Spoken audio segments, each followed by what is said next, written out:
Okay,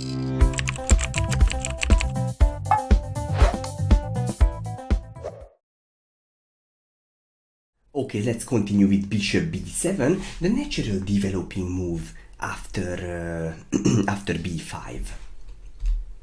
White plays castle, because what else? And knight c6.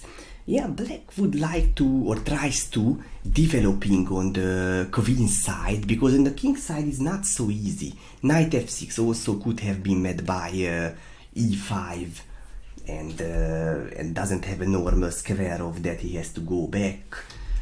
How about, for example, b4? But b4, we can see it's really opposite like the principles, because doesn't play a developing move, another pawn move, and come too forward instead of the development. So then we can play knight d5 exclamation mark. This motif we already saw in the previous bishop c5 variation. E takes d5, and suddenly we don't take it back immediately. We play a really nice rook e1 exclamation mark. But let's see what is the point of this. The rook e1. The rook is coming to the e file and threatening with this covered check. But okay, how is it going on? Because the d5 pawn is simply there and he can take the e4. D takes e4, of course, is the question. But before that, let's see how about, for example, the bishop d6. Bishop d6 prepares for e takes d5, and after that he blocked the pawn, and then knight e7, and white can't continue with the d6 move.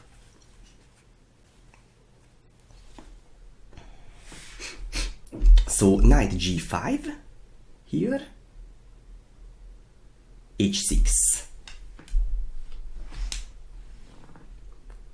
So very nice, we didn't take back, we come with another piece. Yeah, with the knight there. Now he takes d5, king f8.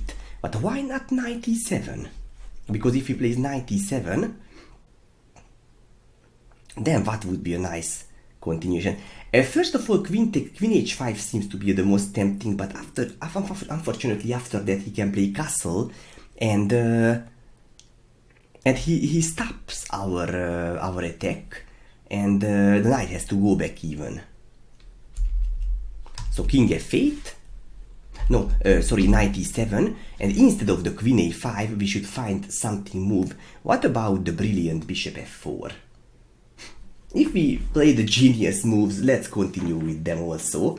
What is the point of them? It's simply brilliant. If he takes, the idea is taking on f7 first, king takes back, and now suddenly everything is coming by tempo. d6, check, discover check. The king has to go somewhere, maybe, or block with the knight, but everything is bad, because then I take it. If he takes, then queen takes, and even lost the rook, but I have rook penetration also, completely hopeless position for him. Or if the king goes somewhere, for example, f6, queen d4 check, really hopeless for him. If the king would go to g6, it's also dangerous, because queen g4 check, maybe king h7, bishop c2, g6, rook e7, crushing move, crush him completely. Great, okay. So,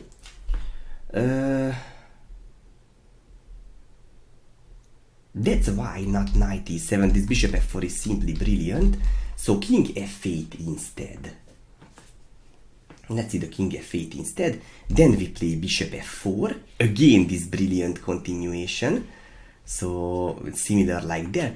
Bishop takes f4. Because what else? H takes g5 is obviously not working, because bishop d6, knight e7, and that I can just take and win the queen. Completely winning.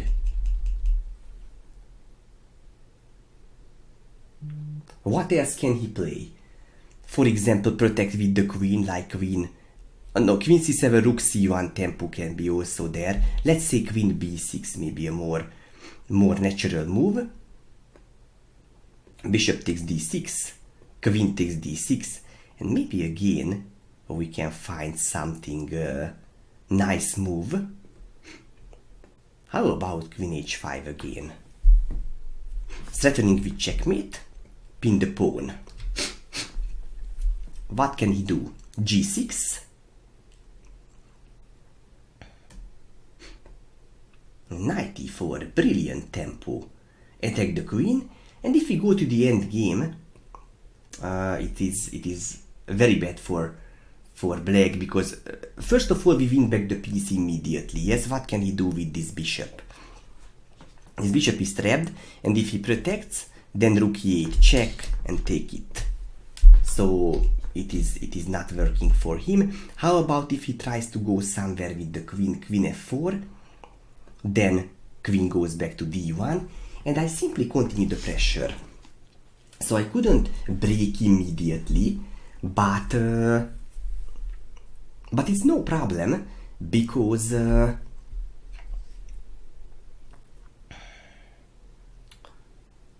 I can continue the pressure, and doesn't matter the piece down, because what does he do? For example, knight f6 and queen d4. We can pin him immediately here. King g7,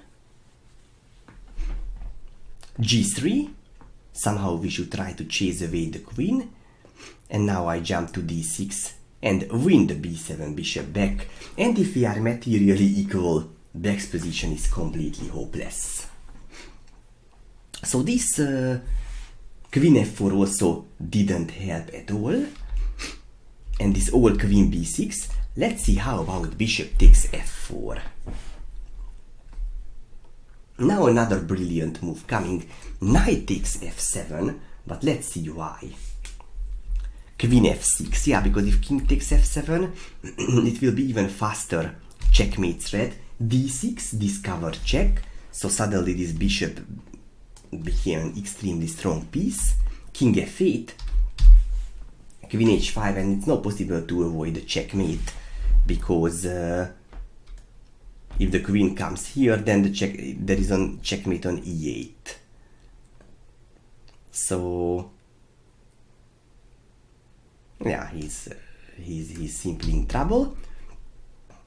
If he goes to g6, then bishop c2 check.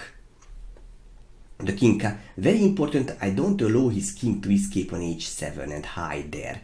Always play that move with which we call him out. And maybe now go somewhere with the queen. And from here we can feel it will be checkmate pretty soon. Maybe here, and queen c4 check, king, maybe f8, bishop g6, and he has to resign. Okay, so king f7, d6, it was kind of hopeless for him. Let's see how about queen f6. Knight takes h8. Now materially we are also not bad at all. g5, because rook and one pawn for the two pieces. But now he wants to take our knight. Queen d3 now. Go here. Queen takes h8. Queen e4. Bishop d6.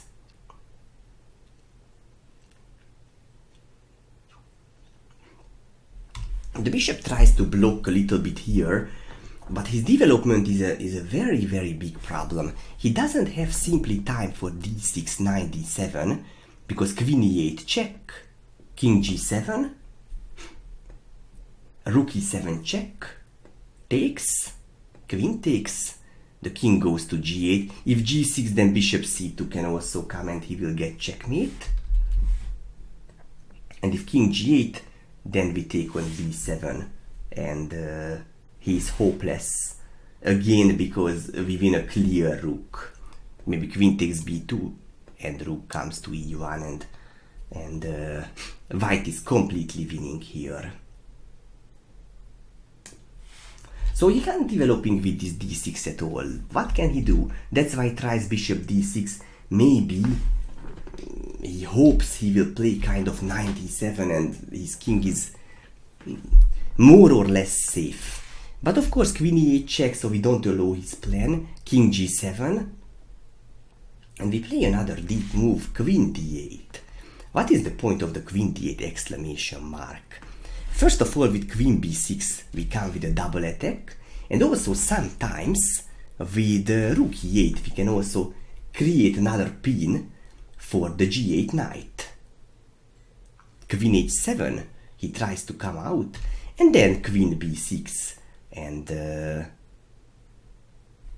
actually it's a double attack, and white is also winning, because right now black has 3 pieces for the rook and the pawn, but white immediately wins back 1, which is already something, and also the same story is king is in the middle. Even if he goes to the corner, it's also weak. And how about black's development? So white has a decisive advantage here. Okay, alright, let's go back a little bit. It was a brilliant variation after this bishop d6. Rook e1 and d takes e4. Let's see how about this one. Knight e5. I think everybody starts to calculate in this type of position. The bishop takes f7 things, but king takes, and knight e5. I'm not sure we have enough. No, I'm sure there is no enough. Queen h5, kind of g6, knight takes g6, knight f6, and check. King f7, knight h8, king g8, and still black has 2 pieces for the rook. The king is not weak now because white doesn't have enough attacker please. He will win the knight, also 3 pieces for the rook, completely winning. Bishop g5 also doesn't help because bishop g7, and he is simply winning.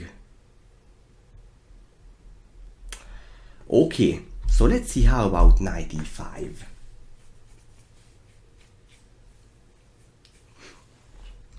Bishop c5. Wow, very strange. He sacrificed the f7 immediately. But why? Because what else can he do? For example, if d5, if he would like to block this diagonal, but there is another diagonal which he weakened with this, and that is the bishop a4. King e7, he can't block with anything. Queen b3, and the fight is completely winning here. This is good. Okay, how about bishop c5, for example? Yeah, because as I see, there is no any defending move against the f7. Knight h6, I can take it, and then knight f7, so he doesn't have move. So bishop c5, knight takes f7, queen b6, bishop e3. Just come with this also. Bishop e3, rook takes, knight f6, knight takes h8. Now already white has material advantage. Exchange up for a pawn. d5. Yes, and another excellent move, because okay, it is true for most of the positions. Like white has material down, but he played several active moves and came with these active moves and win back a material. But usually when we win material, that side who wins material loses the initiative a little bit. Now also happened the same. Yes, so loses the initiative because with d5 suddenly he is good in the center, so white has to hurry, otherwise the h8 knight will be trapped. So g4, very important move. Strange at the first sight, but we would like to play g5. The knight goes somewhere, and queen h5 check. So g5, he would like to stop, but of course, he can't stop us completely because we can play h4, g takes h4, and g5. White is minimum better because we'll continue with queen h5 check. What about if he would block with h6? Then maybe h takes g5, h takes g5, and the point is that the knight can come out anytime on g6, so it is already not trap. Maybe I can already activate myself on the h file. So black is in trouble here, white is winning. And if gh4, g5, practically, in a practical game, it's also almost losing for black. Queen h5 will come. White get back the initiative. So his position is simply excellent. Okay, nice. Let's go back a little bit. This was the b4, the too much unprincipled moves with this b4 and knight d5. Let's see how about if we continue the development with knight c6. More or less these are the better lines with black, at least still the best. And queen e2. This is one of the typical plan for white, is the queen is going to e2 usually, if we don't have any special before like the knight d5, and the rook will go to d1. This is the general normal setup. Knight g e7, bishop g5, let's come out with the bishop here, h6, also this provoking way, bishop e3, come back. Now we also can imagine, oh, how good it would be if the knight is jumping to d6, but we can't. So knight a5 and knight e5. We come in the center. Here there is a very interesting thing, because knight d5 seems to be very tempting now again, especially if we know that motif which were in the previous lines, because e takes d5, e takes d5, and suddenly we open the e file, but okay, sacrifice the piece. But unfortunately, objectively, this is not working, because knight takes b3, a takes, knight takes d5, and in case of bishop g5 check, then bishop e7 avoids the losing the queen, or the other discovered check with bishop b6, then queen e7, and he just blocks the check. There is no queen winning, so black wins suddenly. So unfortunately, this really tempting knight d5 was not working in the current moment, and knight e5. Yeah, this is also interesting, because usually if we have option, we would like to keep the bishop with bishop c2, but probably now black would come so quickly with these developing moves. And for example, maybe we can play rook a d1 also, and just bishop e7. Not clear how can we punch him now. We have compensation for sure also here, but I don't think this will be enough now. So knight e5. Let's see how about this knight e5. Knight ec6. Okay, but we always have to study the knight takes b3. How about knight takes b3, and he just want to take again this bishop. A takes b3 and knight c6. Of course, as soon as possible he would like to attack the e5 knight. If d6 instead, then we have knight takes b5. Brilliant move. So usually no time for a so simple move like d6, otherwise the chess would be too simple. This is the points. Usually we have kind of counterplay here. D takes e5. Of course he can't take it, because queen b5, and we even controlling these squares also. So for example, bishop c6 we can take it, and completely winning.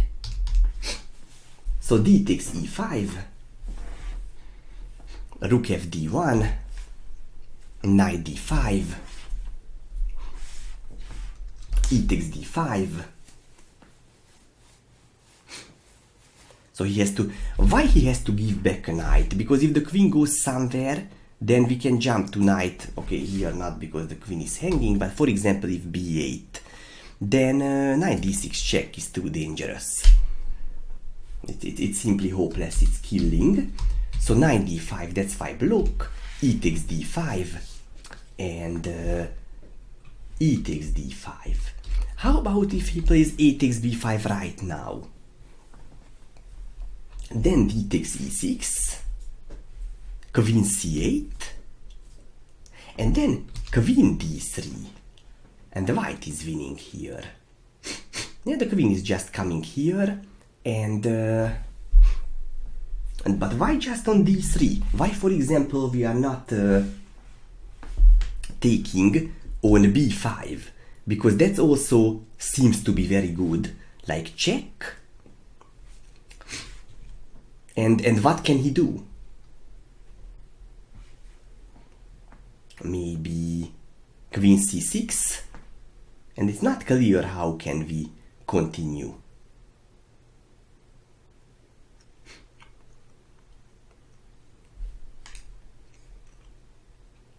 Rook takes a8, bishop takes a8, queen b8 check, king e7, and he actually survived. Queen d8 is only a check because king takes e6. So this is still not an option here, unfortunately. Let's see how about queen d3. Queen d3 is a nice deep continuation, but let's see why. Because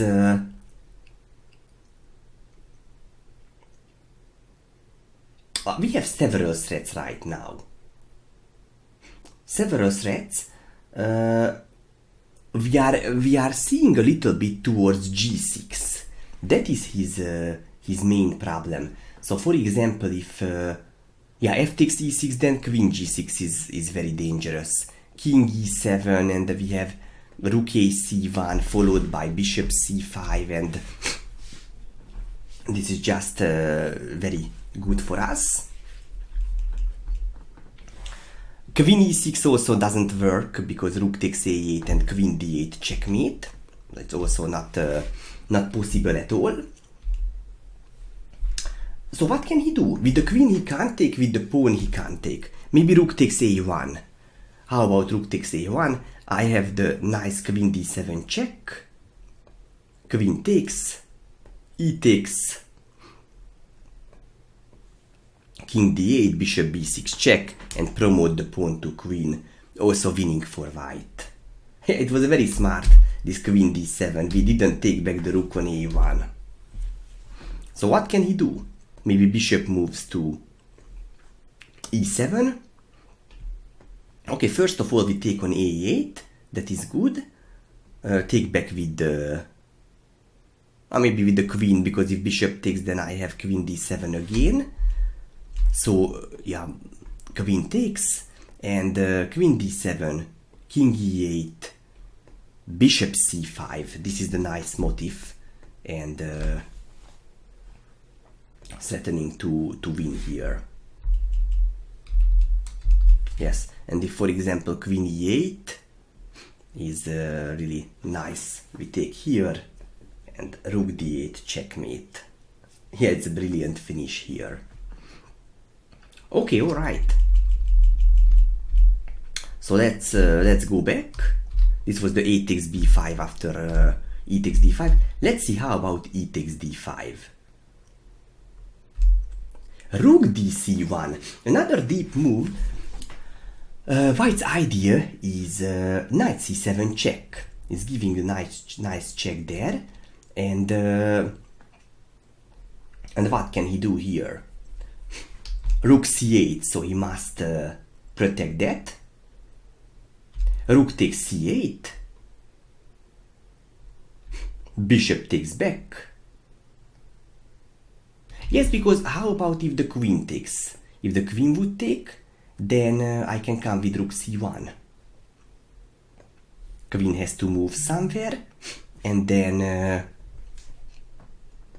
knight c7.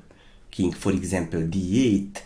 And every time I have something threat, maybe bishop b6 is the strongest now, and white is winning, or at least much better. Okay, very good. So let's see how about if the bishop would take back that. Then queen c2 exclamation mark. Another extremely deep move. Take pressure on the c8 bishop. So the point is that, okay, we are settling with knight c7 or sometimes queen c6, and if he would play a takes b5, then rook a8. So this is the general idea, and if king d7, then bishop b6.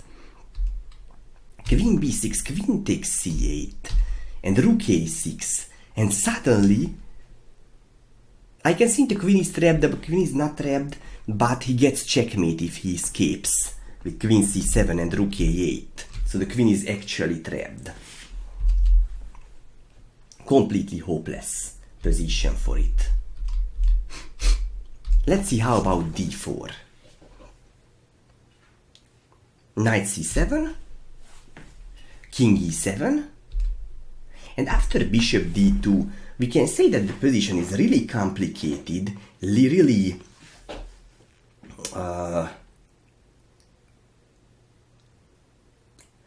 good compensation we have. Because, okay, he has bishop pair, he has pawn up, but how about his pieces? Bishops are also on the back rank, rook is on h8, king is on e7, so not a really ideal position. Good, let's see how about, instead of d6 when we came with knight takes b5, how about the knight c6? Knight d3, very serious move, we don't want to exchange, and we just come back with the knight, it's very rare. d6, because if bishop e7 instead, then we have queen g4, king f8, rook fd1, queen c7, and rook a c1. Also this X-ray motif, so if the rook is in front of the queen, or on the same file, then usually this knight d5 arrives. E takes d5, e takes d5, and we win back the knight. For example, h5, then we have queen f5, and yeah, and we win back the piece. h3, also great compensation. Thanks for his bad king, and also for the weak squares. Maybe we will the knight or with the bishop jump to c5. It's just an excellent position here. How about if h5 immediately? Then queen takes h5, very nice, and then take the queen, now materially equal. However, we have to be careful a little bit with the knight on c7, but not so easy to trap it. d6, because knight takes a6 now we have, and rook takes c6. By the way, why he didn't play rook c8? I think after rook c8 I have some activity with knight f4.